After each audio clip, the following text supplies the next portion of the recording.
Terima kasih atas kesempatan yang telah diberikan kepada saya. Perkenalkan, nama saya Rafael Jose Emmanuel dengan NIM A121-24066 dari kelompok 2 kelas B. Oke, langsung saja kita masuk ke dalam materi yang pertama mengenai pendidikan seumur hidup. Apa sih pendidikan seumur hidup itu?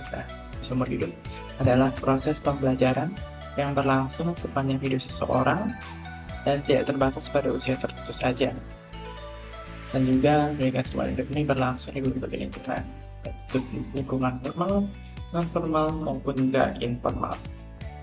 Jelaskan sedikit mengenai pendidikan seumur hidup. Jadi pendidikan seumur hidup ini adalah konsep belajar yang mana terus berlangsung sepanjang hidup seseorang.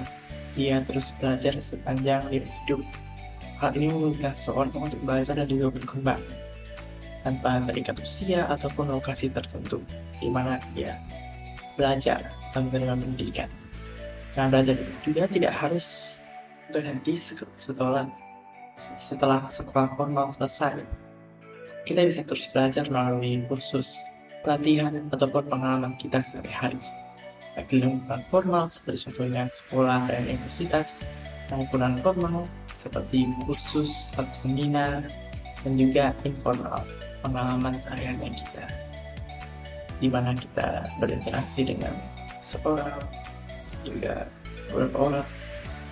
Nah, tujuan utama pendidikan seumur hidup ini sendiri adalah untuk meningkatkan pengetahuan, keterampilan, dan juga kualitas hidup secara berkesinambungan atau secara terus-menerus.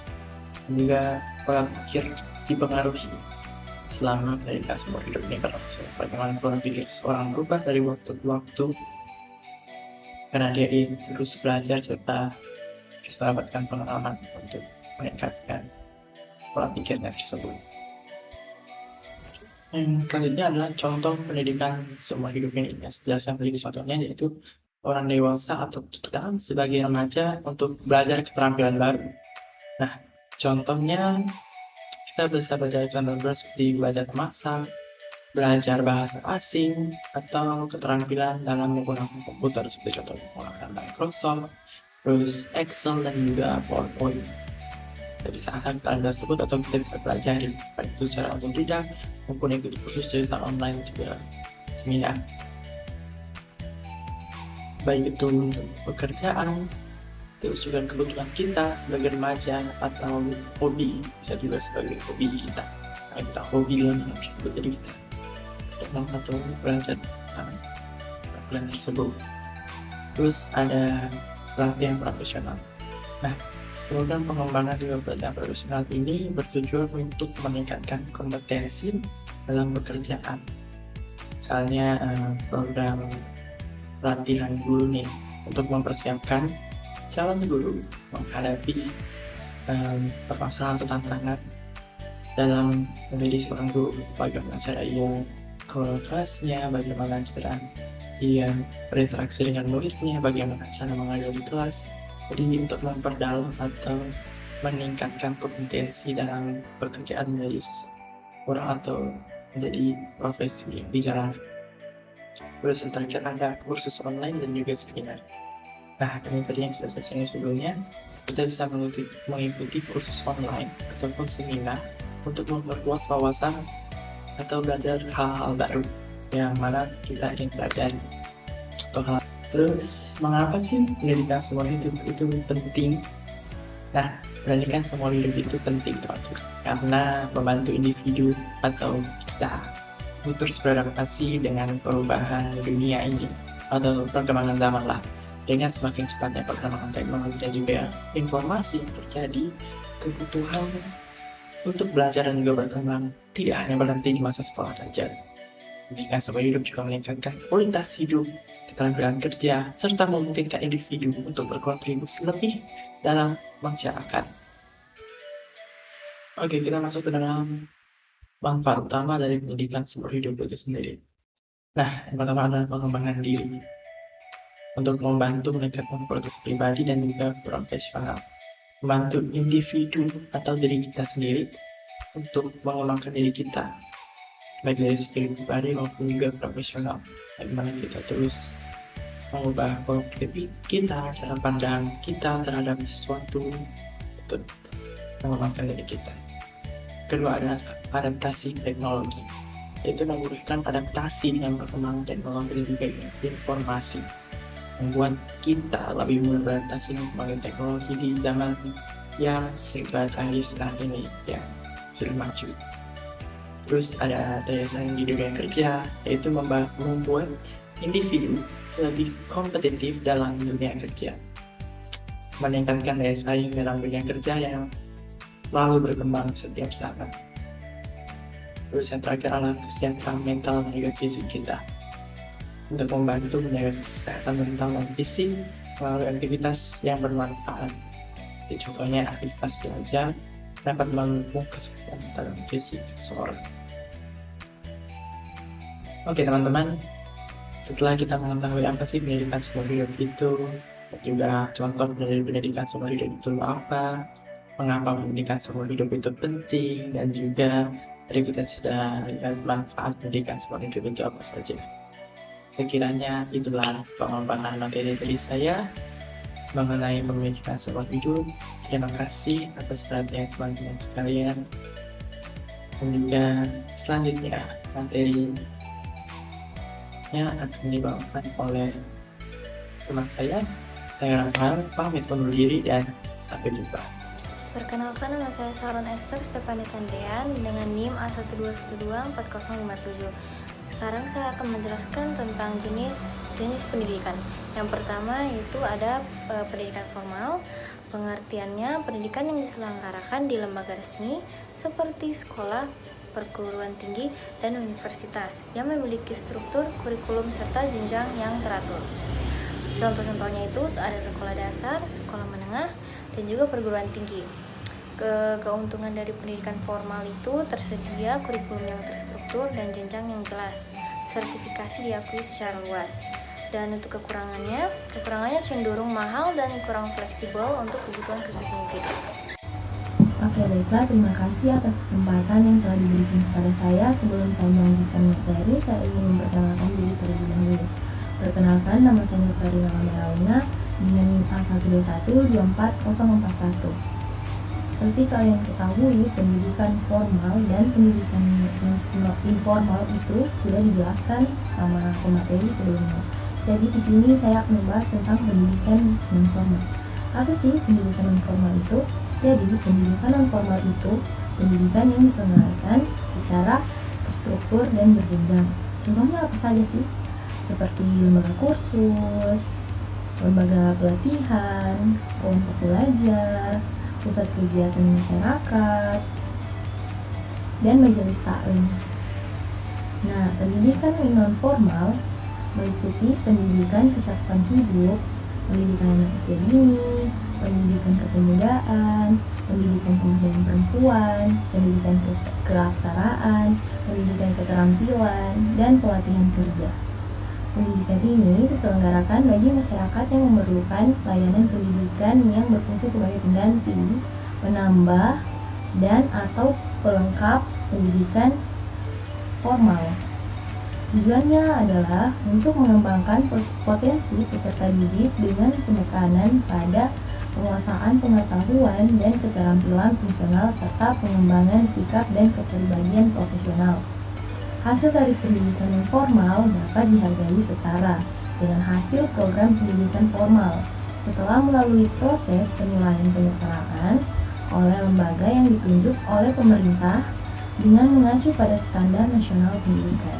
Oke, baik, sekiranya itu materi dari saya akan lanjutkan pada materi selanjutnya. Terima kasih.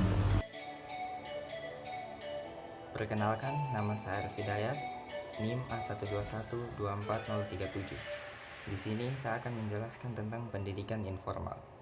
Pendidikan informal adalah proses belajar yang berlangsung secara alami tanpa adanya struktur atau kurikulum tertentu. Pendidikan ini terjadi di lingkungan keluarga, teman, atau masyarakat. Contoh, belajar keterampilan memasak dari orang tua, belajar komunikasi dalam kelompok. Keuntungan, gratis secara alami sesuai kebutuhan. Kekurangan, tidak ada pengakuan resmi dan biasanya tidak terukur. Terima kasih. Selanjutnya manfaat. Yang pertama, dukungan eksternal, yaitu sekolah mendapat bantuan dan dukungan dari masyarakat, baik berupa dana maupun partisipasi dalam kegiatan. Yang kedua, sarana edukasi. Sekolah bisa memperkenalkan pentingnya pendidikan kepada masyarakat.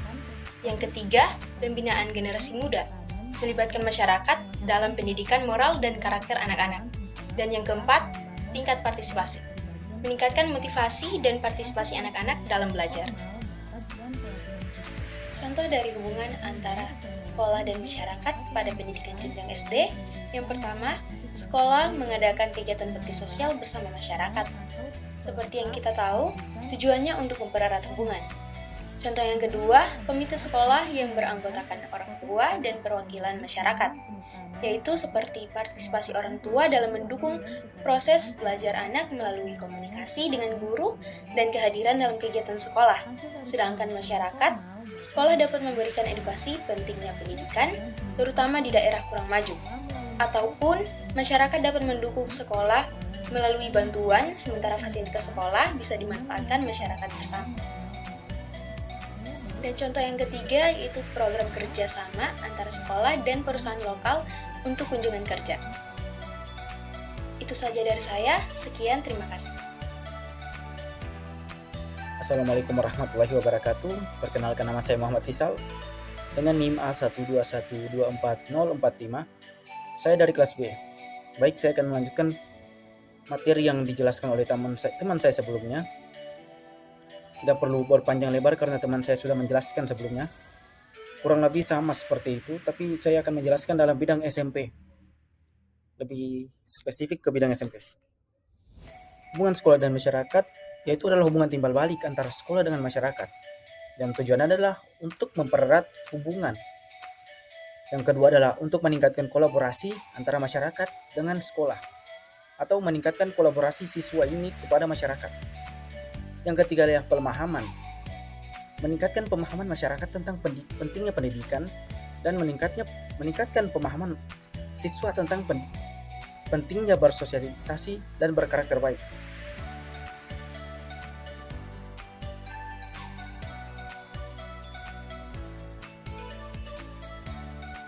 Baik, selanjutnya adalah manfaatnya. Tentunya dengan terjadinya hubungan ini maka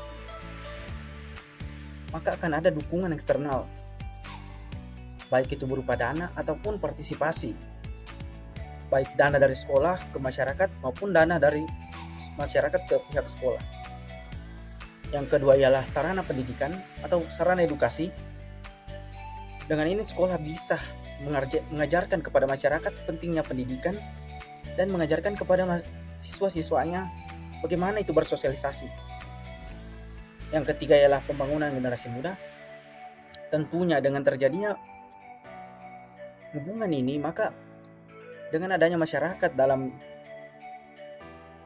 lingkungan sekolah ini, maka pembinaan generasi muda ini akan lebih mudah karena mereka akan lebih bisa melihat contoh nyata dari bagaimana bersosialisasi, bagaimana moral itu, bagaimana karakter itu sendiri.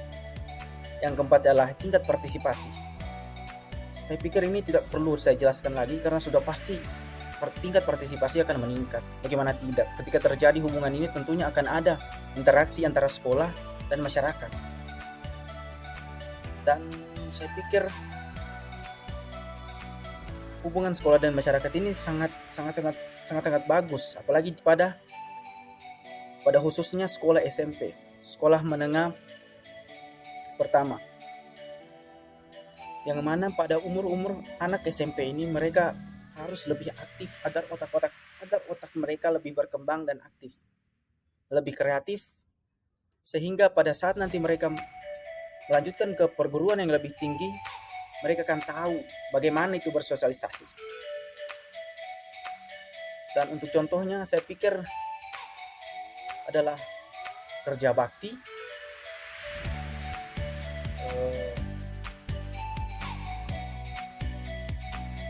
ekstrakurikuler yang berbasis budaya,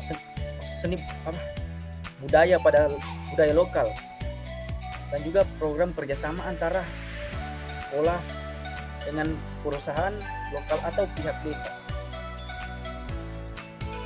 dalam bentuk pelatihan untuk anak-anak atau sebaliknya